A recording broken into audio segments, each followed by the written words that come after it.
Miss Marple and the Rose Show Rivalry. Welcome to Mindful Musings. I'm your host, William, and I'm delighted you've joined us today.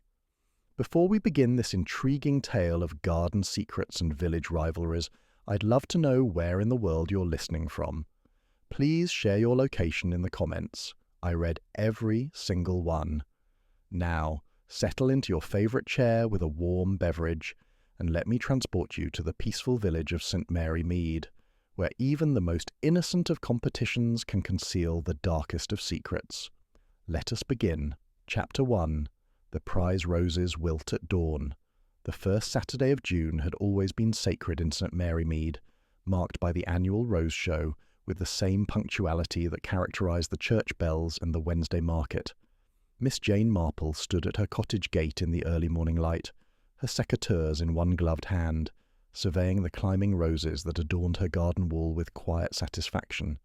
The blooms were particularly fine this year, their petals unfurling in shades of cream and blush that would have done credit to any exhibition. She had no intention of entering them in competition, of course. Such displays of competitive horticulture were, in her experience, more revealing of human nature than of gardening skill. It was this very understanding that had led her to accept the position of judge for this year's show. Mrs. Eleanor Pemberton, the organising committee chair and 12-time defending champion, had been most insistent. The village had been buzzing for weeks about the expected rivalry between Mrs. Pemberton and the newcomer, Mrs. Catherine Wright. The latter had arrived in St. Mary Mead 6 months previous, purchasing Meadowbrook House with what village gossip suggested was family money from industrial investments. More significantly, Mrs. Wright possessed professional credentials in horticulture from the Royal Botanical Gardens and had immediately set about establishing a garden that had begun to rival anything the village had seen. The telephone had rung at 6:30 that morning. Miss Marple, already awake and making her morning tea, had answered to find the agitated voice of Tom Morrison, the show secretary, barely coherent. "Miss Marple, you must come at once. There's been a disaster at the show tent. Absolute disaster. Mrs. Pemberton's roses have been destroyed. Sabotage, she's calling it." By 7 o'clock, Miss Marple was making her way across the village green toward the large white marquee. The scene inside was one of considerable disorder. Mrs. Pemberton stood near the exhibition tables, her face mottled with emotion, gesturing at her prize roses which now hung limp and discoloured. The distinctive, acrid smell of chemical contamination hung in the air, unmistakable to anyone familiar with garden poisons. "She did this," Mrs. Pemberton declared, pointing at Mrs. Catherine Wright. "That woman destroyed my roses out of jealousy because she knew she couldn't win fairly. 12 years I've dedicated to this show, and this is how I'm repaid." Mrs. Wright stood at the opposite end of the tent, her face pale but composed. "I've done nothing of the sort, Mrs. Pemberton. I'll thank you to stop making slanderous accusations. I have no more idea who's responsible than you do." Miss Marple moved quietly through the tent, observing with practised attention. The damage was devastating, but there was something peculiar about its selectivity. Only Mrs. Pemberton's championship entries showed signs of poisoning. Her other specimens remained untouched and healthy. This suggested whoever had committed this sabotage possessed detailed knowledge of which specific roses represented her strongest competition entries. Chapter 2. 6 keys and 1 industrial poison. P.C. Enderby had arrived and was taking statements with more enthusiasm than expertise. Miss Marple observed that he seemed rather overwhelmed by Mrs. Pemberton's theatrical displays of distress and Mrs. Wright's cool legal threats. She decided that perhaps a more subtle approach might prove illuminating. Moving closer to examine the poisoned roses, Miss Marple bent down to check a plant label. The smell was distinctive and immediately recognisable. This was no ordinary weed killer available from the village hardware shop.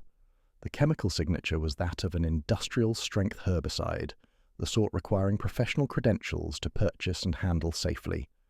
Its application had been precise, poured directly onto the root systems with surgical accuracy to ensure maximum damage while avoiding contamination of neighbouring plants.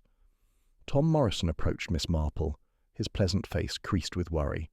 "Miss Marple, what are we to do? How can we proceed fairly when one of our major exhibitors has been sabotaged?" "Tell me, Tom," Miss Marple said gently, "who had access to keys for the tent?" Tom pulled a small notebook from his jacket pocket. 6 keys were issued. Mrs. Pemberton has one as organising chair. Mrs. Wright received one as a courtesy to major exhibitors. I hold one as secretary. Colonel Bantry has one as head judge, and we issued 2 to volunteers who helped with setup. Dorothy Fletcher and young James Pemberton. James Pemberton, Miss Marple repeated thoughtfully. That would be Eleanor Pemberton's son-in-law, through his marriage to Sarah Pemberton. That's correct. James and Sarah have been married about 7 years. They have a young daughter, Emma. James has been helping with show setup for the past 3 years. Miss Marple filed this information away carefully. Family connections in such matters were always worth noting. She watched as Mrs. Wright examined her own entries, which remained magnificently healthy. The professional quality was undeniable, speaking of expert cultivation and genuine horticultural passion. Colonel Bantry approached, his expression grave. Miss Marple, I've been examining the poison residue. That's commercial-grade herbicide. You'd need professional credentials to purchase it. Certainly not something your average home gardener would have access to. How very interesting, Miss Marple murmured. That rather narrows the field of possible suspects, doesn't it? She glanced around the tent at the assembled group. 6 people had keys, but how many of them would have access to industrial-strength herbicides? The answer to that question, she suspected, would prove illuminating indeed.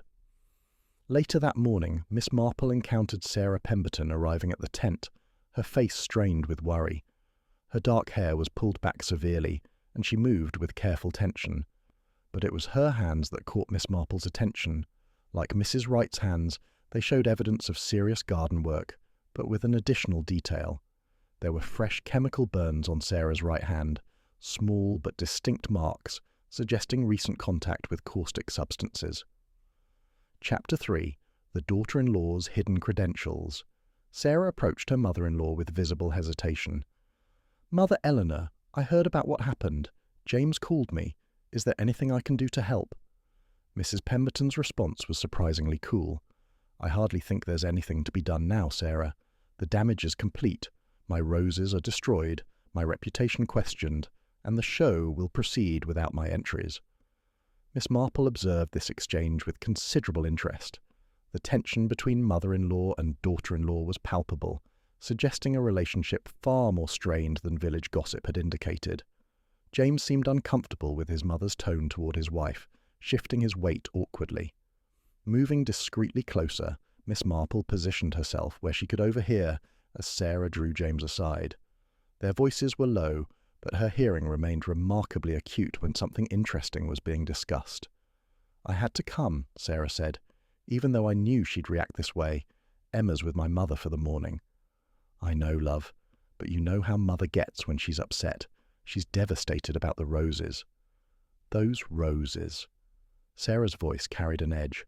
Sometimes I think those damned roses matter more to her than anything else in the world.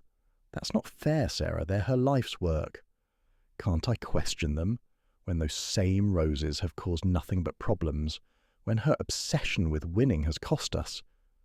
Sarah stopped abruptly, catching herself before revealing something she'd rather keep private. Miss Marple filed this conversation away carefully. There was clearly more to the Pemberton family dynamics than met the casual eye. She made her way toward the registration table where Tom Morrison was reviewing his records.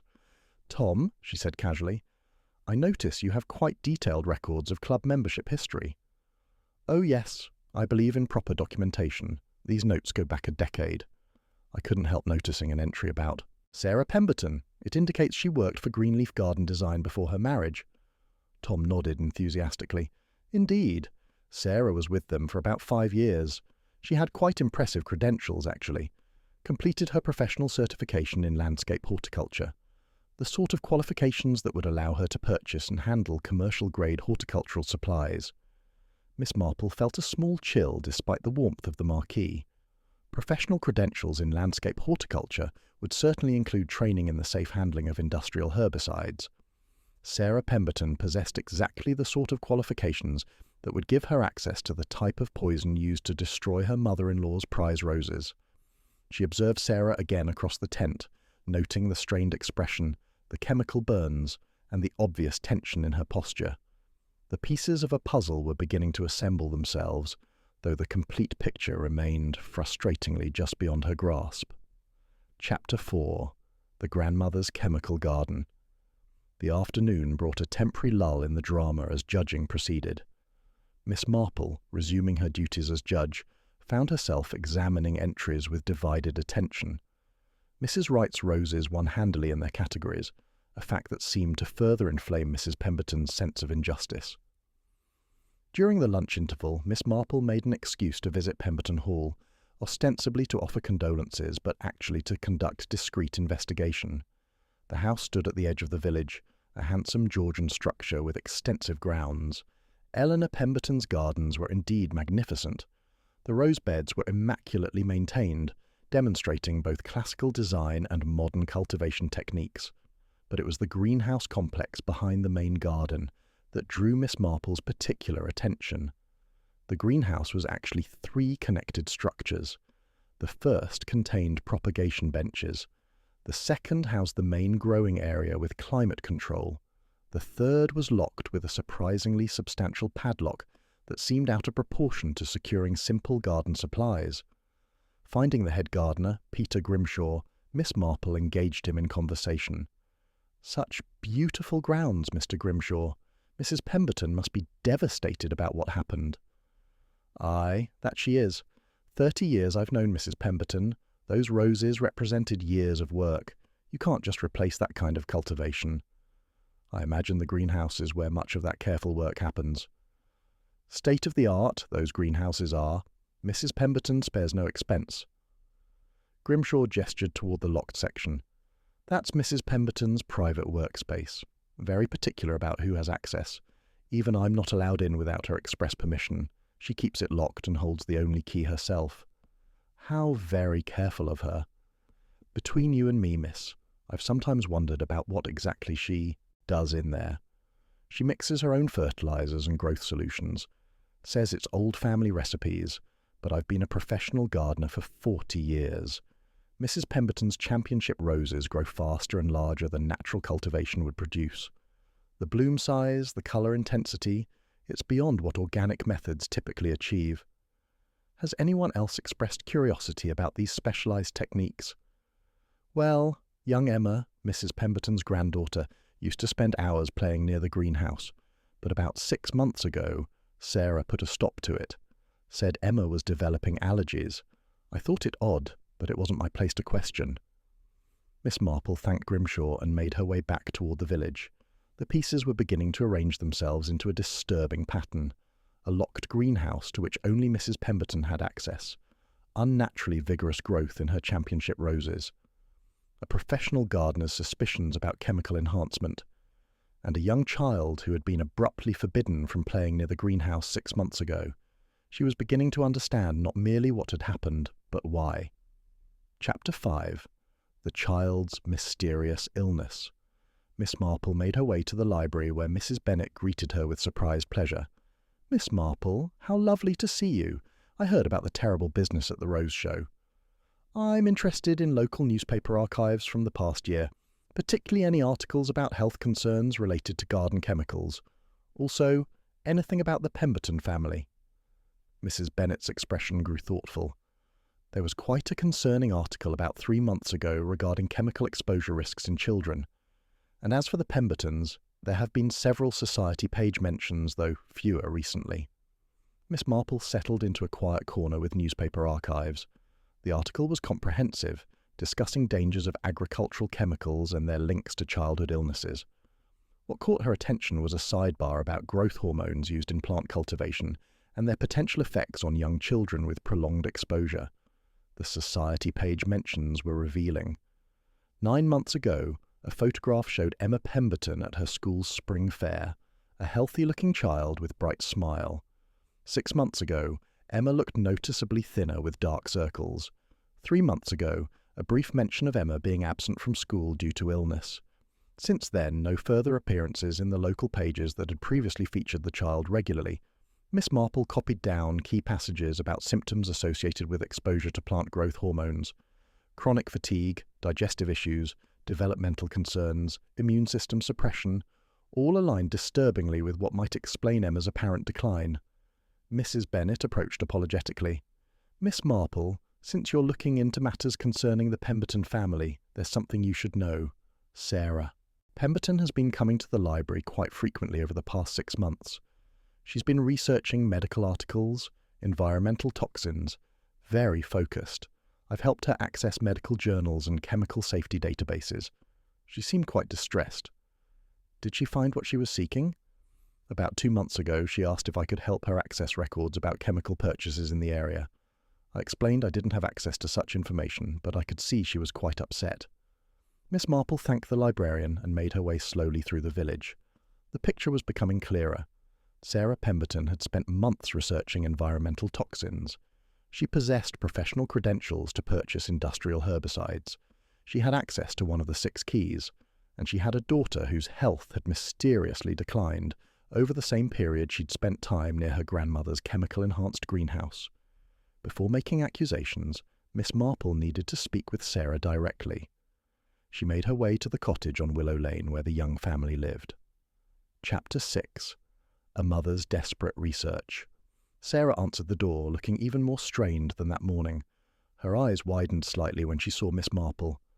"Miss Marple, I wasn't expecting visitors. Is this about the Rose Show investigation?" "In a manner of speaking, my dear. I wonder if I might come in for a moment. I believe we need to have a rather important conversation." Sarah hesitated, then stepped aside. The cottage's interior was neat but bore signs of a household dealing with chronic illness. Medical supplies were visible on a side table, and prescription bottles stood in a careful row on the kitchen counter. A child's drawings covered one wall, cheerful depictions of gardens and flowers. "Emma is resting upstairs," Sarah said quietly. "She has good days and bad days. Today is not one of her better days." Miss Marple settled carefully into a chair, her manner gentle but direct. "Sarah, I think it's time we spoke honestly about what's been happening, particularly concerning your mother-in-law's roses and your daughter's health." Sarah's face went pale. "I don't know what you mean." "I think you do, my dear. I think you've known for some time that Eleanor Pemberton's championship roses weren't grown through natural methods. I think you discovered she's been using chemical growth enhancers, and I think you believe those same chemicals made Emma ill." Sarah's composure crumbled. She sank into a chair, hands trembling as she covered her face. "How did you know? Has James told someone?" "James knows about your suspicions?" He didn't want to believe it at first, but when Emma started getting really sick and the doctors couldn't find any explanation, I began to wonder. Emma spent hours playing near that greenhouse, breathing the air where Eleanor mixed her specialized treatments. I started researching, reading everything I could find about horticultural chemicals and their effects on children. And what did you discover? The symptoms matched perfectly. Growth hormones, synthetic auxins, chemical fertilizers at concentrations far beyond what's safe for home use. Emma was being poisoned slowly, and no one knew because we all believed Eleanor was just a gifted gardener with family secrets. Sarah's voice broke. "My daughter's illness is the price of 12 championship wins." "Did you confront your mother-in-law?" "I tried, 2 months ago. She denied everything, said I was being hysterical. Told me Emma's illness was probably genetic or environmental, nothing to do with her roses. She actually suggested I was looking for someone to blame for bad luck." Sarah's hands clenched into fists. Bad luck, as if deliberately exposing a child to toxic chemicals is bad luck. Miss Marple observed Sarah carefully. "And so you decided to take matters into your own hands." Chapter 7. The Secret of the Locked Greenhouse. Sarah looked directly at Miss Marple, her eyes filled with desperate defiance.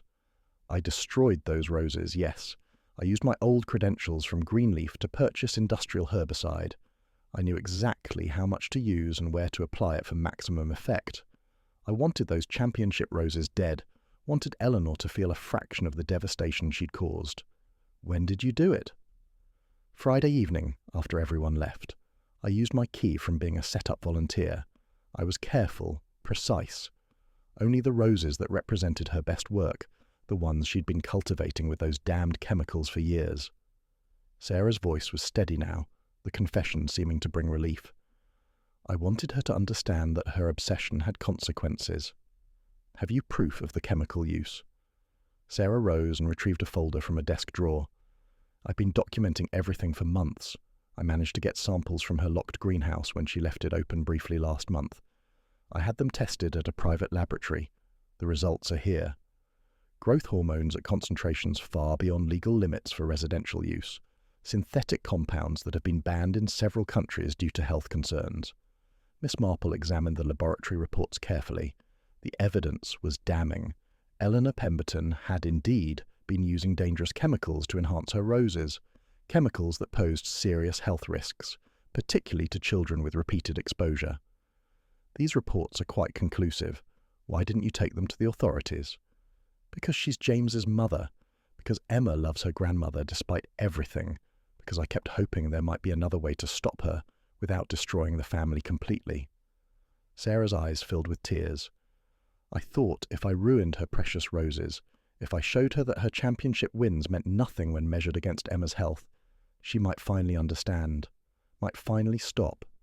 And has she stopped? I don't know. The greenhouse is still locked. She still goes there every day. For all I know, she's already starting new specimens, planning for next year's show. That's why I had to do something public, something that would force the issue into the open. Miss Marple considered the situation carefully. Sarah's actions, while technically criminal, had been motivated by a mother's desperate attempt to protect her child. Eleanor Pemberton's chemical use, while perhaps not technically illegal given the private nature of her property, had caused genuine harm. The situation required delicate handling. Sarah, I must ask you something important. Do you have any of the herbicide left? Sarah nodded reluctantly. A small amount. I kept it in my car in case I needed more evidence. Why? Because I believe we need to conduct an experiment. With your permission, I'd like to examine that locked greenhouse myself, and I think your herbicide might help us gain access in a way that Eleanor cannot object to. Sarah looked confused but agreed. The two women made their way to Pemberton Hall, where Miss Marple requested a private interview with Eleanor Pemberton. The afternoon sun was beginning to slant through the drawing-room windows as they prepared for what would be a most difficult confrontation. Chapter 8. Truth revealed in the testing laboratory. Eleanor Pemberton received them in her drawing-room with cold formality, her silver hair immaculate despite the day's distress. Miss Marple, I'm surprised to see you here with my daughter-in-law. I hope you're not giving credence to whatever accusations she's been making. Mrs. Pemberton, I believe we need to discuss the contents of your locked greenhouse. Sarah has made some serious allegations about the methods you've been using to cultivate your championship roses. My cultivation methods are proprietary family techniques. I'm under no obligation to share them with anyone, particularly not with someone who has publicly accused me of sabotage. Eleanor's voice was icy, her composure carefully maintained. Miss Marple's voice remained gentle but firm. I'm afraid that's not entirely true when those methods may have caused harm to your granddaughter. Sarah has laboratory evidence that Emma has been exposed to dangerous levels of chemical compounds, and she believes the source is your greenhouse. Eleanor's face paled slightly, the first crack in her composure. That's preposterous. My greenhouse is perfectly safe. I've been using the same methods for years without incident. Then you won't object to opening it for inspection. If your methods are as safe as you claim, you have nothing to hide. Miss Marple produced Sarah's laboratory reports. These tests show compounds in Emma's system that are commonly used in horticultural enhancement, synthetic auxins, growth hormones at concentrations that shouldn't be present in a residential environment. The silence that followed was profound. Eleanor's hands trembled slightly as she gripped the arms of her chair, her eyes scanning the reports with growing horror. You don't understand what it takes to produce roses of championship quality. The competition is fierce, the standards are impossibly high. Natural methods simply aren't enough to compete at that level. So you admit to using chemical enhancements? I used growth supplements, yes, but they were perfectly safe when used properly according to the manufacturer's specifications. I was always careful about application times and ventilation. I followed every safety protocol. Sarah could contain herself no longer, her voice breaking with emotion. Careful? Emma played in your greenhouse for years from the time she could walk. She breathed those chemicals, touched those plants, absorbed them through her skin. Now, she's chronically ill with symptoms that match chemical exposure, and you call that careful. Eleanor's expression shifted from defiance to genuine horror as the reality of what Sarah was saying penetrated her carefully constructed justifications. Emma? But I never thought. She was never in there when I was actively mixing treatments. I always made sure the space was empty before I worked with the concentrated solutions. Chemical residue doesn't disappear the moment you leave the room, Miss Marple said quietly, her tone more educational than accusatory. It lingers in the air, settles on surfaces, contaminates soil and plant material. A child playing regularly in such an environment would accumulate exposure over time, particularly if she was touching plants and putting her hands near her face as children do. But the doctors never said anything about chemical exposure. They ran extensive tests when Emma first became ill. Eleanor's voice was defensive, but beginning to crack. Did you tell them to test specifically for horticultural chemicals? Sarah's voice was bitter with accumulated resentment and fear. Did you mention that Emma spent hours in a greenhouse where banned growth hormones were being used? No, because you kept your methods secret, and I didn't know what to tell them to look for until I started researching on my own. Chapter 9. A Family's Painful Reckoning. Eleanor seemed to collapse inward, her carefully maintained composure finally crumbling as the full implications of Sarah's words registered. My granddaughter! Dear God, what have I done? Her voice was barely a whisper, and tears began streaming down her face, leaving tracks through her carefully applied powder. Miss Marple allowed a moment for this realization to settle, understanding that genuine remorse needed space to develop naturally. Mrs. Pemberton, I believe we need to take samples from your greenhouse and have them tested independently by qualified environmental health professionals. And I think you need to consider what's more important, your championship wins or your family's health and future. Eleanor nodded slowly, her hands covering her face as she wept. I'll open the greenhouse. You can test anything you want, document everything, and I'll stop immediately. No more chemicals, no more enhancements. I never meant to hurt anyone, certainly not Emma. She's my only grandchild, the light of my life. The inspection of Eleanor's greenhouse revealed the full extent of her chemical use, and shocked even Miss Marple with its scope. The locked room contained industrial quantities of growth hormones stacked on metal shelving, synthetic fertilizers at concentrations far beyond safe residential use, and several compounds that had been restricted or banned in the European Union for their potential health effects. The space itself showed poor ventilation and inadequate safety equipment, with no proper storage protocols for hazardous materials. Peter Grimshaw, the head gardener, was brought in to document everything, his expression growing increasingly grave as he catalogued the contents with methodical precision. Mrs. Pemberton, some of these chemicals shouldn't be stored together at all. The combination could create toxic fumes under certain temperature conditions. And this concentration of synthetic auxins, this is agricultural-grade material meant for commercial operations with proper ventilation systems and safety equipment. You've been working with this in an enclosed space? Eleanor sat in a chair someone had brought for her, looking decades older than she had that morning, her silver hair dishevelled and her face pale with shock and shame. I started with just a small amount years ago, maybe 15 years back. A fellow enthusiast at a regional show told me about a supplier who could get professional-grade materials. I told myself it was no different than what commercial growers used for production flowers, but each year I needed more to maintain the same dramatic results, to keep winning and defending my title. It became an obsession, an addiction almost. James Pemberton had arrived, summoned urgently by Sarah, and now stood looking at his mother with a mixture of anger, sorrow, and disbelief. "Mum, how could you? All these years of Emma being sick, all those doctor visits and tests and medications, and you never thought to mention what you were using in your greenhouse? Never considered that there might be a connection?" I didn't think they were connected. I convinced myself the chemicals were perfectly safe if used according to instructions. And Emma was never supposed to be in there during treatment applications. I thought I was being careful, thought I was protecting everyone. Eleanor's voice broke. I was so focused on winning, on maintaining my reputation, that I didn't see what was right in front of me. Sarah had remained silent during the greenhouse inspection, but now she spoke with carefully controlled emotion, her voice steady despite the tears streaming down her face.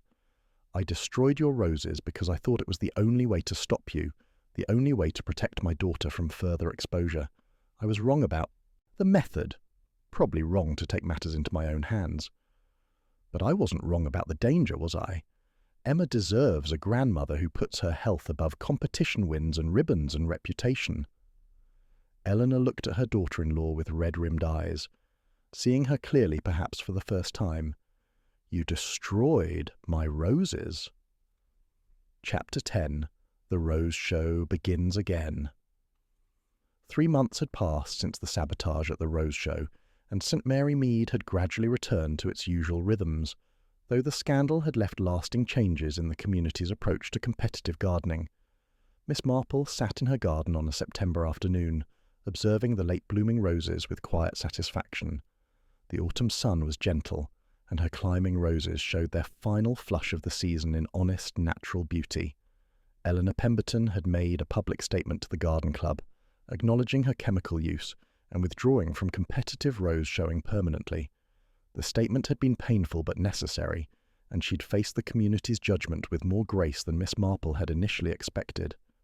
She'd funded extensive medical testing for Emma through a specialist in environmental toxicology, which confirmed chronic low-level exposure to several compounds used in her greenhouse. The treatments were lengthy and expensive, but they showed genuine promise, and Emma was slowly regaining her health and energy. Sarah Pemberton had not been charged with sabotage after Eleanor, upon fully understanding Sarah's motivations and her own culpability, had refused categorically to press charges. Instead, the two women had begun a careful, often difficult process of rebuilding their relationship, united by their shared love for Emma and their determination that such a situation would never occur again. They attended family therapy together, working through years of unspoken resentments and miscommunication. The locked greenhouse had been completely cleared under environmental health supervision, the chemicals properly disposed of through authorized hazardous waste channels. The space had been thoroughly decontaminated and repurposed as a safe play area for Emma, with natural organic plantings that posed no health risk. Eleanor had taken up watercolor painting instead, claiming it satisfied her need for creative expression and competition through local art shows without requiring dangerous chemicals or risking anyone's well-being. Mrs. Catherine Wright had won the Rose Show in the aftermath of the scandal, though she'd taken no pleasure in victory achieved under such disturbing circumstances. She'd used her professional credentials and platform to advocate for stronger regulations regarding chemical use in residential gardens, partnering with the local health department to create educational programs about safe, sustainable gardening practices. Her work had sparked similar initiatives in neighbouring villages. The Rose Show itself had implemented comprehensive new rules requiring all exhibitors to certify their growing methods through signed declarations and prohibiting the use of restricted chemicals. Random soil testing would be conducted on winning entries. It was a change that some traditionalists initially resisted, but which most agreed was long overdue for the protection of both gardeners and the environment. Tom Morrison stopped by Miss Marple's gate one afternoon, his expression reflecting satisfaction with recent developments in the community's healing. "Miss Marple, I wanted to thank you personally for how you handled that terribly difficult situation. You managed to expose genuine wrongdoing while somehow preserving family relationships and giving people a path toward redemption. That takes real wisdom and compassion." "I simply helped people see what they needed to see," Miss Marple replied modestly, setting down her secateurs. "Sometimes the truth is painful, Tom, but it's absolutely necessary for genuine healing to begin.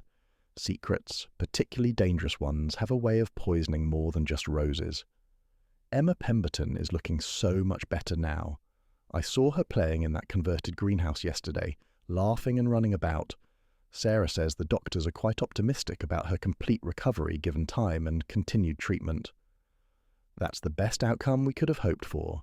A child's health restored, and a family learning to communicate honestly with each other, even when the truth is difficult." Miss Marple smiled gently. "Eleanor has learned that some things matter more than ribbons and championships." As Tom departed, Miss Marple reflected on the case and its resolution. It had been about more than sabotaged roses or championship wins or even family dysfunction. It had been about the dangers of obsession, the lengths a mother would go to protect her child, and the difficulty of admitting when success had been built on dangerous, unsustainable foundations.